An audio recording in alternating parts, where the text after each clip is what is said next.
नमस्कार दोस्तों, मैं मानवेंद्र आप लोगों के बीच में आज पुनः उपस्थित हूँ। आज कुछ मैथमेटिक्स के बहुत ही अच्छे महत्वपूर्ण प्रश्न लेकर आया हूँ दोस्तों। और दोस्तों एक और ज़रूरी सूचना देना चाहूँगा आप लोगों को। कल या परसों में संभवतः मैं आप लोगों के बीच में लाइव आऊँगा और क्यूब घन निकालने की ट्रिक के माध्यम से, जैसे कि मैंने वर्ग और वर्गमूल निकालने का ट्रिक बताया है, उसी प्रकार से घन निकालने का ट्रिक भी बताएंगे दोस्तों लाइव क्लास में। उसमें आप लोग ज़्यादा से ज़्यादा संख्या में जुड़ें और कमेंट बॉक्स में अपनी जो क्यूब से संबंधित प्रॉब्लम्स हैं वह शेयर करें दोस्तों, और अपने दोस्तों को भी शेयर करें। और उसका टाइमिंग जो होगा लाइव का वह आपको यूट्यूब के कम्युनिटी बॉक्स में मिल जाएगा या फिर अन्य सोर्सेस के माध्यम से भी पता चल जाएगा दोस्तों। अब हम चलते हैं हमारे जो मैथमेटिक्स के क्वेश्चन दिए गए हैं आरेख चार्ट के क्वेश्चंस को देखते हैं। कल मैं पाई चार्ट लेके आया था, आज उससे रिलेटेड एक दूसरा उसका पैटर्न होता है आरेख चार्ट के दोस्तों क्वेश्चंस देखते हैं। पहले नंबर का इसका क्वेश्चन क्या कह रहा है दोस्तों?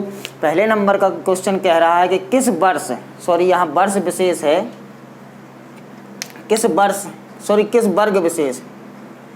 वर्ग विशेष कक्षा में किस वर्ग विशेष कक्षा में दाखिला लेने वाले वर्ग यानी कि कक्षा में किस वर्ग विशेष कक्षा में दाखिला लेने वाले विद्यार्थियों की संख्या न्यूनतम रही।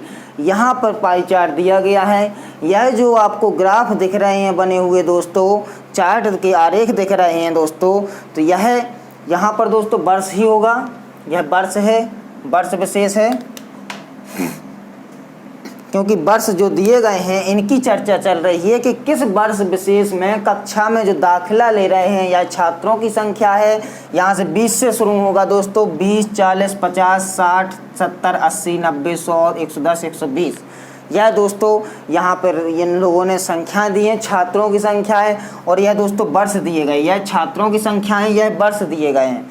तो वह ये बोल रहे हैं कि किस वर्ष विशेष में, इन किन वर्षों में आपको सबसे कम विद्यार्थियों की न्यूनतम संख्या सबसे कम किसमें दिख रही। तो आप साफ साफ देख रहे हैं कि जो 2011 है इसमें सबसे कम दिख रही है दोस्तों, क्योंकि यह छोटा सा बार ग्राफ दिख रहा है आपको। तो आप इसमें अब यह गणना करनी है कि कितने विद्यार्थी दिख रहे हैं दोस्तों।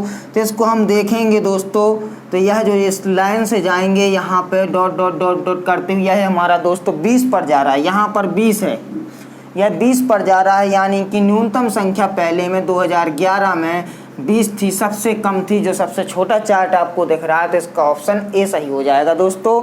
अब हम चलेंगे नेक्स्ट क्वेश्चन की ओर दोस्तों।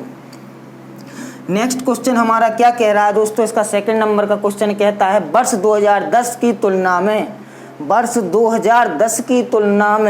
वर्ष 2007 में दाखिला लेने वाले विद्यार्थियों की संख्या कितनी कम रही। जो 2010 है उसकी तुलना में 2007 में जितने विद्यार्थियों ने संख्या ली है, में विद्यार्थियों ने प्रवेश लिया है, छात्र विद्यार्थियों की संख्या कितनी कम थी 2010 से 7 में। तो 2010 ये रहा दोस्तों और 2007 ये रहा।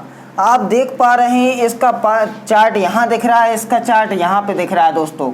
अब आप देखेंगे दोस्तों कितने कम ज़्यादा दिख रहे हैं आप लोगों को।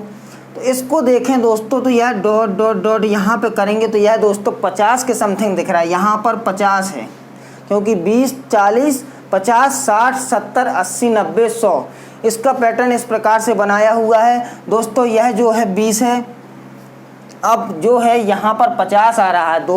2007 में 50 है और 2010 में बोल रहे हैं कितना है दोस्तों। तो जो यह सबसे ऊपर है, यह इस लेवल पे दिया गया, यानी कि दोस्तों यहाँ पर 110 के लेवल पर दिया गया है 2010 में 110 विद्यार्थी हैं दोस्तों, 2007 में 50 विद्यार्थी हैं। अब वह बोल रहे हैं कि कितनी कम रही। तो इन दोनों का अंतर निकाल देंगे दोस्तों तो पता चल जाएगा। 2010 में से यदि हम 2007 को घटाते, 2010 में से यदि 2007 को घटाते हैं तो हमें वैल्यू पता चल जाएगी कितना अंतर है। तो 110 में से 50 को घटाएंगे दोस्तों तो 60 आ जाएगा। 6, 5, 11, 60 का अंतर है। 60 कम रही इससे, किससे? 2010 की तुलना में वह 60 कम थी। कितनी कम थी? 60 कम थी। 2010 की तुलना में विद्यार्थियों की संख्या कम थी दोस्तों। विद्यार्थियों की संख्या कम थी 2010 की तुलना में। अब दोस्तों इसके आगे चलेंगे हम। इसका आंसर जो है दोस्तों यह दिया गया है बी नंबर का 60। यहाँ पर यह 2011 था और यहाँ पर बी नंबर का 60 आंसर दिया गया। अब हम चलते इसके नेक्स्ट क्वेश्चन पे दोस्तों।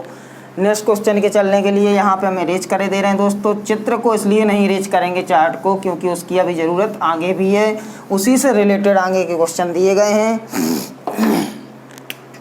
किस विशेष कक्षा में किस वर्ष तक विशेष कक्षा, कोई विशेष कक्षा की बात कर रहे हैं दोस्तों, किस वर्ष से किस वर्ष तक, विशेष कक्षा में किस वर्ष से किस वर्ष तक दाखिला लेने वाले विद्यार्थियों की संख्या में निरंतर यानी कि कंटिन्यू वृद्धि हुई। मतलब कि दोस्तों उनका कहना है जो छात्रों की संख्या है वह किस वर्ष से किस वर्ष तक में आपको निरंतर वृद्धि दिख रही है। तो आप शायद चित्र के द्वारा देख पा रहे होंगे कि ये यहाँ पर था, फिर यहाँ पहुँचा, फिर यहाँ पहुँचा। मतलब कि दोस्तों यहाँ कंटिन्यूस, फिर यहाँ पे थोड़ा सा घटा, तो यानी कि 2007 से 9 तक के बीच में आपको वृद्धि दिख रही है दोस्तों। साफ वृद्धि 2007 में इतना था, 2008 में बढ़ा, फिर 9 में बढ़ा, फिर 120 हो गया यहाँ पर, फिर दोस्तों यह 110 आ गया। यह वैल्यू 110 है, यह 120 है, और यह 100 है, और यह 50 है। तो आप देख पा रहे होंगे 50, 100, 120 यहाँ घट गया, और यह 20 है। तो यहाँ पर घट गया, यानी कि निरंतर वृद्धि कहाँ से दिख रही, 2007 से 2009 के बीच में। तो वह बोल रहे हैं। तो यहाँ पे इन्होंने ऑप्शन दिया है दोस्तों, डी नंबर का ऑप्शन जो दिया है 2007 से 9 तक जो यह दिया है, यही हमारा दोस्तों आंसर हो जाएगा। 2007 से 9 तक में निरंतर वृद्धि, कंटिन्यूस वृद्धि दिख रही है। मतलब निरंतर कंटिन्यूस, पहले बढ़ा, फिर बढ़ा, और फिर बढ़ा, फिर घट गया, लेकिन इसीलिए 2007 से 9 तक का मानेंगे दोस्तों। यह हमारा इसका आंसर निकल के आ जाएगा। फिर निकलते हैं दोस्तों चौथे नंबर के क्वेश्चन की ओर। चौथा क्वेश्चन क्या कह रहा है कि वर्ष 2008 और 2011, जो वर्ष दिया गया है 2008 और 2011, यह जो 2 वर्ष दिए गए हैं दोस्तों उसकी चर्चा चल रही है 8 और 11 की। वह कह रहे हैं कि दाखिला लेने वाले विद्यार्थियों की कुल संख्या 2008 और 11 में जो विद्यार्थी हैं उनकी दाखिला लेने की संख्या क्या है। आपको साफ मैंने डिनोट कर दी हैं संख्याएं। यह जो 100 के बीच में है, या यहाँ पर 20 की लाइन में है। तो दोस्तों 20 और 100 हमारे 120 हो जाएंगे, यानी कि 2008 प्लस 2011 में दाखिल विद्यार्थियों की संख्या,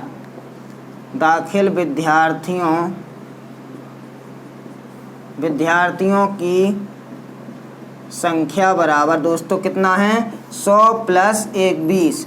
यह दोस्तों 120 आ गई है दोस्तों। 120 संख्या है इनकी विद्यार्थियों की। यही हमारा आंसर है जो हमारे ऑप्शन नंबर फर्स्ट में दिया गया है 120। यह हमारा दोस्तों 120 आंसर आ जाएगा। अब हम चलेंगे इसके आगे नेक्स्ट क्वेश्चन पर दोस्तों। इसको रेज कर दे रहे हैं दोस्तों। अब हम चलते हैं 5वें नंबर के क्वेश्चन की ओर, जो इसी से रिलेट करता है। क्या कहता है, दिए गए सभी वर्षों में, जो वर्ष दिए गए हैं 2007, 8, 9, 10, 11 वर्षों में दाखिला लेने वाले विद्यार्थियों की कुल संख्या कितनी है रही। यह जो 2007 में, 8 में, 9 में, 10 में, 11 में, इन सभी में विद्यार्थियों ने, जितनों ने प्रवेश लिया है, दाखिला लिया है, एडमिशन लिया है स्कूल में, वह विद्यार्थियों की संख्या कितनी है। तो इसके लिए हम दोस्तों सारे लोगों को जोड़ेंगे, यानी कि 2007, 2008, 2009, 2010 और दोस्तों 2011। यानी कि यह क्या है दोस्तों, यहाँ पर विद्यार्थियों की संख्या आ जाएगी हमारी, विद्यार्थियों की संख्या, यह विद्यार्थियों की संख्या आ जाएगी 2007 में दोस्तों कितनी है। यह साफ मैंने बता दिया 50 है यहाँ पर। फिर इसके बाद दोस्तों 2008 में कितनी है, 100 है। फिर इसके बाद दोस्तों 2009 में कितनी, 120। यह जो बार ग्राफ है इसी से आपको डिनोट करना है। यह संख्याएं दी गई हैं, बस आपको वहाँ पे एट अ टाइम अपने माइंड का यूज करना पड़ेगा दोस्तों, देखना पड़ेगा कौन सी संख्या के बीच में कहाँ आ रहा है। हो सकता है कि यह 50 और 40 के यहाँ बीच में कोई बार दे दें आपको, तो आपको सोचना पड़ेगा 40 और 50 के बीच में क्या आएगा दोस्तों, 45 आएगा। हो सकता है कि 1 2 3 और 0 पॉइंट के दशमलव का हेर फेर हो जाए, वहाँ पर संख्याओं का बस परिवर्तन होगा, कुछ नहीं होगा। बार इसी प्रकार से आते हैं दोस्तों। तो इसके बाद में दोस्तों 2010 में कितने दोस्तों, 110, और 2011 में सबसे कम है जो कि 20 व्यक्ति हैं। अब हम इन सारे लोगों को जोड़ देंगे तो हमारा आंसर आ जाएगा दोस्तों। देखते हैं 50, 0 की 0 दोस्तों, 2 1 3 2 5 5 10, 0 हासिल आई 1 1 2 3 और 1 4, 400 विद्यार्थी कुल छात्र 400 निकल के आए हमारे दोस्तों। सारे वर्षों में यह इन लोगों ने दाखिला लिया। 400 विद्यार्थियों ने दाखिला लिया। यह हमारा दोस्तों अंतिम आंसर हो जाएगा। इसके बाद हम चलेंगे दोस्तों, इसका ऑप्शन जो है सी नंबर का आंसर हो जाएगा हमारा 400। और यहाँ पर तो मैं बता ही चुका हूँ, इस प्रकार के क्वेश्चन दोस्तों आते ही रहते हैं। अब हम चलेंगे इसकी नेक्स्ट कड़ी में दोस्तों, देखते हैं। नमस्कार दोस्तों, तो अब ये 6वां 7वां और 8वां क्वेश्चन लेके आए हैं दोस्तों। यह जो क्वेश्चन है आप लोगों को भाषा लैंग्वेज वाले क्वेश्चन केवल और केवल इसलिए लेके आ रहे हैं क्योंकि जो पेपर में आते लैंग्वेज देख के बच्चा डर जाता है। तो बच्चों आप लोगों को किसी को डरने की बात नहीं है। यह जो क्वेश्चन देखने में बड़ा लग रहा है वही कहावत हो गई कि नाम बड़े और दर्शन छोटे। इनका सॉल्यूशन आप देखना मुश्किल से दोस्तों 1 से 2 लाइन का सॉल्यूशन है, अगर आपको प्रैक्टिस है उस क्वेश्चन की। तो अगर क्वेश्चन की प्रैक्टिस नहीं है तो आप सॉल्व करेंगे ज़्यादा लेंथी हो जाएगा। तो इसको दोस्तों देखते हैं क्या कह रहा है दोस्तों यह क्वेश्चन। यह क्वेश्चन कह रहा है रवि के पास, रवि नाम का जो लड़का है उसके पास में 3 दर्जन चॉकलेट हैं। रवि आप हैं और आपके पास 3 दर्जन चॉकलेट हैं दोस्तों, और उसने उनका 1/3 भाग पड़ोसी को दे दिया, 1/3 भाग उन चॉकलेटों का पड़ोसी को दे दिया, 1/6वां भाग रेहाना नाम की जो लड़की है उसको दे दिया, और 1/4 भाग अपनी बहन को दे दिया, सिस्टर को दे दिया है 1/4 भाग। यानी कि 1/3 भाग दोस्तों अपनी पड़ोसी को, 1/6वां भाग रेहाना को और 1/4 अपनी सिस्टर को देता है। तो उसके पास कितनी चॉकलेट बची हैं, कितनी चॉकलेट बची हैं दोस्तों। पहली बात तो उसके पास में यह 6वें नंबर का क्वेश्चन है जिसका सॉल्यूशन बता रहे हैं दोस्तों। पहली बात तो उसके पास कितनी है, 3 दर्जन। 1 दर्जन बराबर दोस्तों कितना होता है आप लोग जानते होंगे, बाजार जाते होंगे, केले लेने जाते होंगे और जो बाजार में बैठते हैं वो लोग बोलते हैं 1 दर्जन 12 रुपए किलो या कुछ भी, तो कुछ भी होता 12 रुपए दर्जन या कुछ भी। तो 1 दर्जन में जो है 12 होते हैं दोस्तों, कोई भी वस्तुएं 12 वस्तुएं होती हैं 1 दर्जन में दोस्तों। 1 दर्जन में 12 वस्तुएं होती हैं। अब 3 दर्जन की बात चल रही है दोस्तों, 3 दर्जन, तो 3 दर्जन में दोस्तों 12 गुणा 3 बराबर 36 होता है दोस्तों, 36। यानी कि 36 चॉकलेट है उसके पास। क्या है, 36 चॉकलेट, 36 है उसके पास, कुल चॉकलेट 36 हैं। अब वह कह रहा है कि 1/3 वह पड़ोसी को दे रहा है। तो आप देखिए कि उसी संख्या में से तो दे रहा है वह, कि पड़ोसी को भी दे रहा, सिस्टर को भी दे रहा और रेहाना नाम के जो लड़का या लड़की जो भी हो उसको भी दे रहा है। तो क्यों ना हम उन जो हिस्से दिए गए उन सारे लोगों को जोड़कर टोटल में से घटा देंगे तो हमें पता चल जाएगा कितनी चॉकलेटें हैं। जैसे आपके पास मैंने कहा 36 चॉकलेट है मेरे पास में, मैंने एक स्टूडेंट आप है, मैंने आपको 1/3 दिया, दूसरे को 1/4 दिया, तीसरे को 1/6वां दिया, तीनों लोगों को जोड़ देंगे, अपने में से घटा देंगे तो मुझे पता चल जाएगा मेरे पास जेब में कितनी चॉकलेट बची हैं। तो इसी प्रकार से यह है दोस्तों कि 1/3 पड़ोसी को दे रहा है, 1/4 या 1/6वां किसको दे रहा है, 1/6वां रेहाना को दे रहा है, और 1/4 अपनी सिस्टर को दे रहा है। यह किसका दे रहा है, 36 का, यह 36 का दे रहा है। और इस टोटल हमारे पास 36 चॉकलेट हैं। अगर हम टोटल में से घटा देंगे तो दोस्तों हमें पता चल जाएगा, इसको सॉल्व करने पर यह पता चल जाएगा कितने हैं। तो इसका एलसीएम लिया दोस्तों, 12 आ गया। 3 चौको 12, 4 6 दूनी 12, 2 4 ती 12, 3 कितना हो गया दोस्तों 4 2 6 6 3 9/12 और यहाँ पे गुणा में दोस्तों 36 माइनस 36 यहाँ पर यह आ गया। अब हो जाएगा दोस्तों 36 माइनस 36 गुणा 9/12 तो 3 त्रिका 9 और 3 चौको 12, 4 एकम 4 4 नम 36 यानी कि दोस्तों 36 माइनस 27 27 चॉकलेट वह बांट चुका है और 36 में से अगर हम 27 दोस्तों घटा देंगे तो हमारे पास 7 9 7 16 9 36 में 16 में 7 गई दोस्तों 9 7 16 हाँ दोस्तों 9 चॉकलेट उसके पास में शेष बचेंगी। कितनी चॉकलेट शेष बचेंगी दोस्तों 9 चॉकलेट 9 7 16 2 1 3 9 चॉकलेट शेष बची दोस्तों उसके पास 9 चॉकलेट बची हैं। 9 चॉकलेट बेचारा खाएगा वह शेष बाकी वह बांट चुका है। कितना सज्जन आदमी है ऐसा आप लोग नहीं करते होंगे छोटे में। ठीक है दोस्तों अब हम चलते देखा यह जो हो गया है लेंदी आपको दिख रहा है केवल और केवल आप लोगों के लिए समझाने को या फिर मैं सीधा सीधा सॉल्व करता एलसीएम लेता। 36 में से पता है कि 12 × 36 होता है 36 में से इसको घटा के सीधा 1-2 लाइन से आंसर था दोस्तों। अब हम इसको आगे चलते हैं दोस्तों सॉल्व करते हैं। अब इसके नेक्स्ट क्वेश्चन पर चलते हैं दोस्तों। इसका नेक्स्ट क्वेश्चन क्या कह रहा है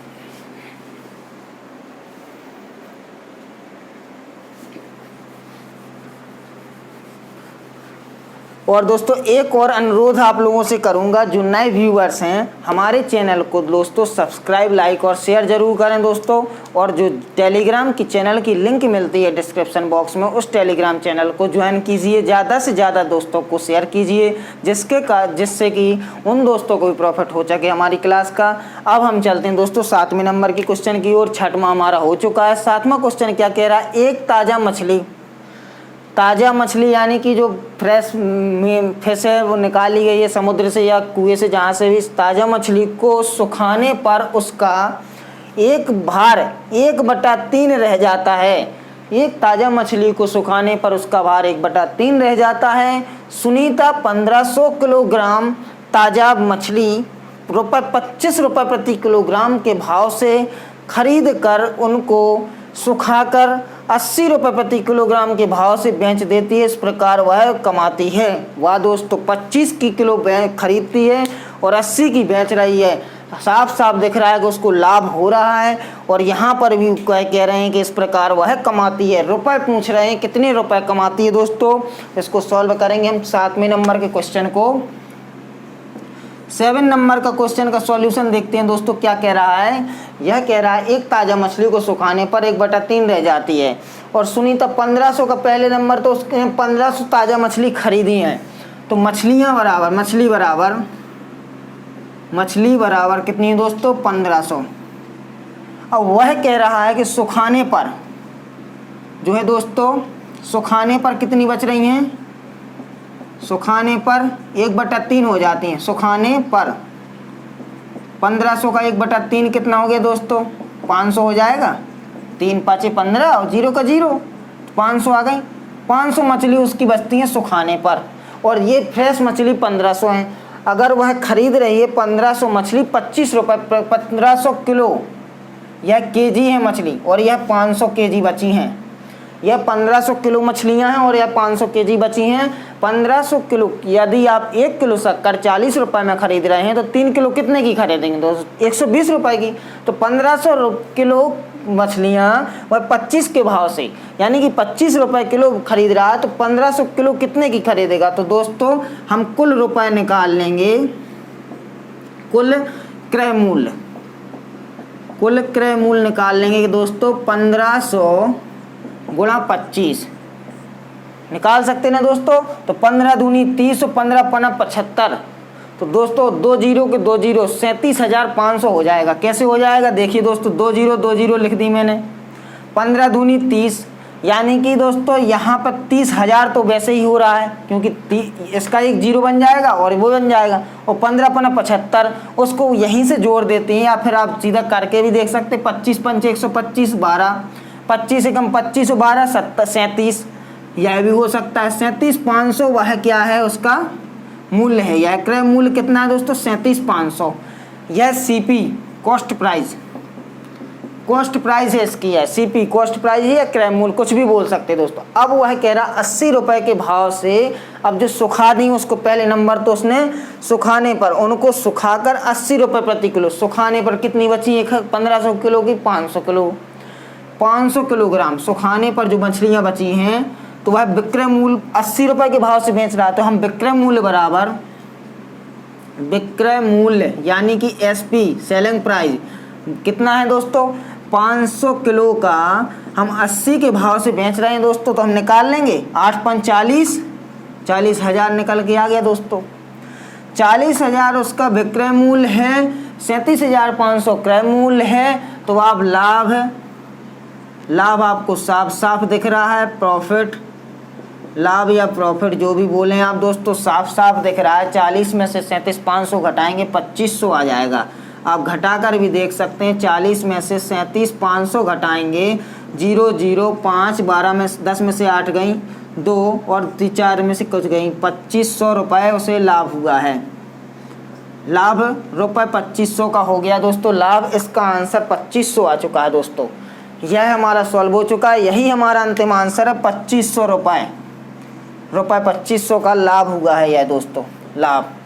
अब हम चलते हैं नेक्स्ट क्वेश्चन की ओर दोस्तों, इसको स्क्रीनशॉट ले लें।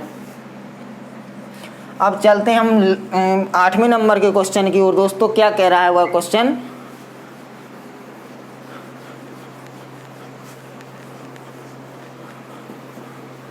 वह क्वेश्चन कहता है दोस्तों, किसी परीक्षा में, परीक्षा यानी कि जो विद्यार्थी पेपर देता है उस परीक्षा में, किसी परीक्षा में राधिका ने सभी प्रश्नों के उत्तर दिए, यानी कि जितने क्वेश्चन का पेपर था उसने सारे क्वेश्चंस को सॉल्व किया और उसने -9 अंक प्राप्त किए। यानी कि उसने -9 अंक, यानी प्लस में लेता तो सही पेपर सॉल्व किया, माइनस में आ रहा है तो मतलब गलत ऑप्शन चूज किए दोस्तों। तो -9 आ रहे हैं तो मतलब पता है कि वह फेल तो हो ही गया, बंदा फेल हो गई है वो राधिका। अब फेल हो गई और उसने पूछ रहे हैं कि अंक प्राप्त किए, जबकि उसके 3 उत्तर सही पाए गए। टोटल में से उसने 3 तो सही दिए, बाकी गलत दिए और माइनस मार्किंग भी थी दोस्तों, जो आजकल पेपर में होती है गवर्नमेंट एग्जाम के। तो राधिका ने कितने प्रश्नों के गलत उत्तर दिए, यदि प्रत्येक सही उत्तर के लिए +5, एक सही उत्तर के लिए 5 नंबर तथा अंक, तथा प्रत्येक गलत उत्तर के लिए -2 अंक प्राप्त दिए जाते हैं। यदि आप एक गलत करते हैं तो -2 कटेगा और प्लस वाला तो ख़त्म हो ही जाएगा, और यदि वो सही करता है तो +5 नंबर मिलते हैं। अब वह कह रहा -9 अंक प्राप्त करता है, जबकि उसके 3 उत्तर सही भी थे। तो दोस्तों हम इसको कैलकुलेट करेंगे कैसे, माना कि उसने कितने भी क्वेश्चन सॉल्व किए हैं, कितने सॉल्व किए दोस्तों, कौन सा क्वेश्चन है 8वां। क्या कह रहा है, किसी परीक्षा में राधिका ने सभी प्रश्नों के उत्तर दिए और उसने -9 अंक प्राप्त किए हैं दोस्तों, जबकि उसके 3 उत्तर सही थे। अगर हम उत्तर, सही उत्तर के पूर्ण अंक माने, सही उत्तर के अंक कितने हो जाएंगे दोस्तों, 3 सही हैं, कितने नंबर मिल रहा है, 5 मिल रहे, 15 आ जाएगा। लेकिन ये 15 जो आए हैं यह तो प्लस के हो जाएंगे, लेकिन यह इसमें से घट रहा है, उल्टा -9 आ रहा, तो इसको हम माइनस का मानेंगे, क्योंकि यह भी हमारे जा रहे हैं, उसने गलत इतने कर दिए। अब यह -9 है, यह भी जुड़ जाएंगे उसमें। तो दोस्तों गलत प्रश्नों के अंक, गलत प्रश्नों के अंक बराबर -15 और -9, माइनस माइनस दोस्तों मैंने बताया है कि प्लस हो जाता है। तो 9 5 14, 24 अंक हैं उसके, 24 अंक हैं कितने, माइनस के, यानी माइनस से मतलब है गलत। ये माइनस इसीलिए लगा रहा हूँ कि जिससे गलत, और बड़ी संख्या का चिन्ह भी है गलत का, माइनस का। अब वह कह रहा है एक गलत के लिए -2 मिलते हैं। तो एक गलत हम इसमें, अगर एक पूरे टोटल गलत में से, टोटल गलत जो आपके जैसे 100 हैं, 100 आपके क्वेश्चन अंक आ चुके, नंबर आए हैं 100 एक पेपर में, तो हम कहें 1 नंबर का एक क्वेश्चन है, आपने कितने सही किए? 100 के 100 किए। यदि 2 नंबर का क्वेश्चन है और 100 आ रहे हैं तो आपने 50 सही किए। तो ये इसी प्रकार से अगर हमारे 24 नंबर घट रहे हैं और 2 नंबर हमारे माइनस होते हैं क्वेश्चन के, तो हम इसमें 2 का भाग दे देंगे -2 का, तो आंसर आ जाएगा -2 माइनस कैंसल, 2 एकम 2, 2 बारम 24। तो दोस्तों 12 अगर उसने क्वेश्चन गलत कर दिए, उसने पूछा ना गलत कितने किए, तो गलत प्रश्नों की संख्या गलत कितनी है दोस्तों? गलत प्रश्नों की संख्या उसकी 12 है। यही हमारा आंसर आएगा दोस्तों, गलत प्रश्नों की संख्या 12 आ गई है। मैंने बताया 5 × 15 जोड़ा इनको, -15 यह भी घट रहा है क्योंकि जब माइनस मार्किंग होती है दोस्तों तो यह भी घट जाती है, और 15 में से यह 9, 15 और 9 जोड़ने पर 24 हो रहा है, 9 × 5 = 14, 24 में 2 का भाग दिया तो दोस्तों 12 क्वेश्चन हमारा 12 प्रश्नों की संख्या आ गई है कि गलत प्रश्नों की संख्या गलत है। तो दोस्तों हम 2 क्वेश्चन की तरफ और नज़ारा करते हैं अपना, 9वां और 10वां। यह क्वेश्चन बहुत अच्छे क्वेश्चन है, देखने में भले ही लेंदी हैं। तो दोस्तों देखते हैं 9वां नंबर का क्वेश्चन क्या कहता है। एक रेस्टोरेंट में पहले 3 दिन का किराया 50 रुपये प्रतिदिन की दर से है। पहले 3 दिन का किराया जो है 50 रुपये प्रतिदिन की दर से है, और अगले 5 दिन का किराया 100 रुपये प्रतिदिन की दर से है। मतलब इन लोगों का अलग ही रूल है दोस्तों रेस्टोरेंट का, नहीं तो पता चलता है कि 1 दिन का किराया इतना होता है, इनका अलग है। 3 दिन का किराया 50 रुपये प्रतिदिन, और 5 दिन, अगले 5 दिन, 3 दिन के बाद आप चलते हैं तो अगले 5 दिन का किराया 100 रुपये प्रतिदिन है दोस्तों, प्रतिदिन की दर से है। तथा अगले दिनों का किराया ₹300 प्रतिदिन है, 300 रुपये प्रतिदिन है। आरंभ में रजिस्ट्रेशन शुल्क भी ले रहे हैं दोस्तों 50 रुपये, और यदि एक अतिथि ने कुल ₹1300 का भुगतान किया हो तो वह रेस्टोरेंट में कितने दिन ठहरा, यह दोस्तों बताना है। वह बता रहा है 9वां नंबर का क्वेश्चन का सॉल्यूशन जो है वह बता रहा है कि कुल भुगतान बराबर दोस्तों कितना है, कुल भुगतान उसका कितना है दोस्तों 1300 रुपये, 1300 रुपये है दोस्तों, कुल भुगतान उसका 1300 रुपये है। वह कह रहे हैं जो 1300 रुपये उसका कुल भुगतान है, वह पूछ रहे हैं कि इसमें पहले 3 दिन का किराया तो 50 रुपये बताया उसने, मतलब वह पहले हम दिनों को देख लें, वह दिन कितने हैं। 3 दिन रुक रहा, फिर 5 दिन रुक रहा, फिर यहाँ पे दोस्तों फिर अगले दिनों तथा अगले दिनों का किराया, यहाँ पर अगले दिन पता नहीं है कि कितना है, और 50 रुपये रजिस्ट्रेशन शुल्क भी है। तो हम दोस्तों क्यों ना इन सबको बराबर करके 1300 के बराबर कर दें, तुम्हारा आंसर आ जाएगा।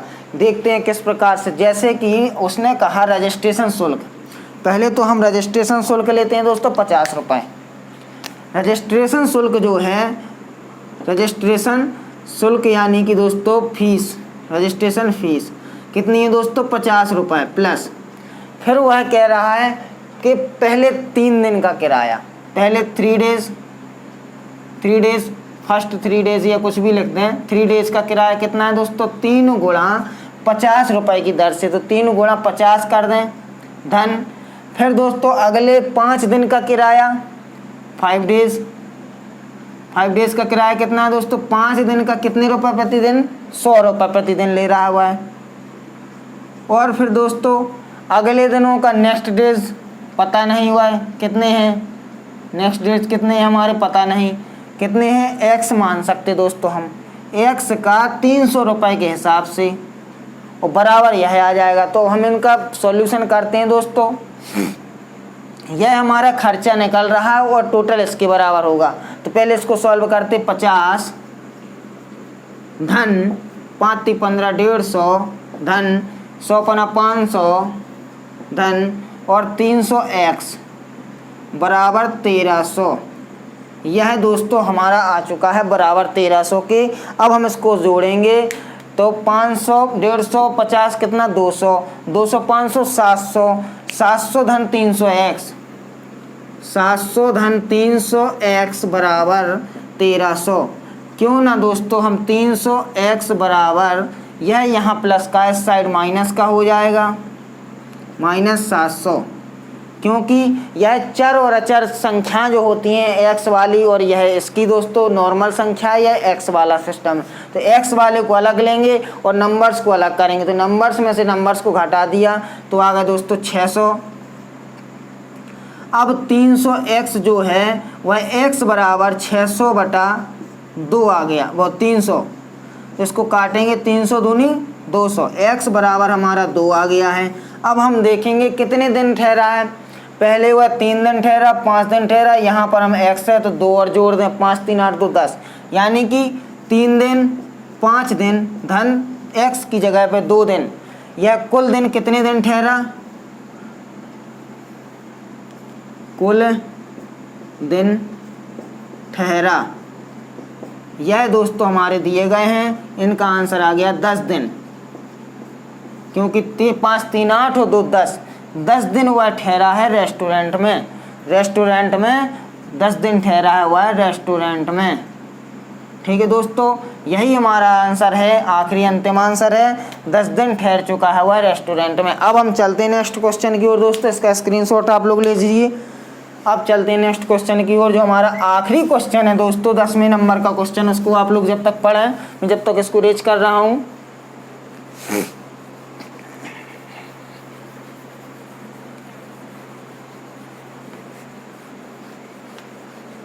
दसवें नंबर का जो क्वेश्चन कह रहा है दोस्तों, एक बार फिर से कहूँगा, जो नए लोग हैं वह हमारे चैनल को सब्सक्राइब जरूर करें। तो 10वां क्वेश्चन क्या कह रहा है, नदी में एक नाव की चाल, नदी में एक नाव की चाल 20 किलोमीटर प्रति घंटा 20 किलोमीटर पर आवर या 20 किलोमीटर प्रति घंटा है। एक दूसरी नाव की चाल 23 किलोमीटर प्रति घंटा है। एक नाव है नदी में, वह उसकी चाल 20 किलोमीटर प्रति घंटा है, दूसरी नाव जो है उसकी 23 किलोमीटर प्रति घंटा है। ये दोनों एक दिशा में, एक दिशा की बात चल रही है दोस्तों, एक स्थान से एक समय पर चलते हैं, तो वह 3.5 घंटे यानी कि 3 सही दोस्तों 3.5 घंटे यानी कि 3 सही 1/2 आवर में पश्चात उनके बीच की दूरी दोस्तों पूछ रहे हैं। माना कि यह नाव है हमारी, एक नाव यह है, यह 10वां क्वेश्चन का दोस्तों सॉल्यूशन देख रहे हैं हम लोग। एक नाव यह है और एक नाव यह है, यह यहाँ से चलेगी और यह भी यहाँ से चलेगी, इसी पानी में चल रही है दोस्तों। यह पानी जो तैर रहा है, इसी पानी में दोनों नाव चल रही हैं, एक ही समय एक ही स्थान पे, इसी स्थान से यह दोनों नाव चल रही हैं। यह चल रही है जो 20 किलोमीटर पर आवर और यह 23 किलोमीटर पर आवर। ठीक है दोस्तों, या 20 किलोमीटर या 23 किलोमीटर। तो एक नाव, अब वह कह रहे हैं एक ही दिशा में जब चलती हैं, जब इसी दिशा में चल रही हैं दोस्तों, तो आप लोगों को यह सापेक्षिक चाल निकालने के लिए आपको एक बात बता दूं, जब एक ही दिशा में चले कोई भी वस्तु तो उनकी चालें घट जाती हैं, और जब विपरीत चले, ये इधर से आए और ये इधर से जाए, तब इनकी चालें जुड़ जाती हैं दोस्तों। जब यह सापेक्षिक चाल है, एक ही दिशा में है, तो हम सापेक्षिक चाल निकालेंगे दोस्तों। सापेक्षिक चाल बराबर 23 - 22, यह जो किलोमीटर लिख सकते हैं यहाँ पर आप, kilometre per hour, kilometre per hour.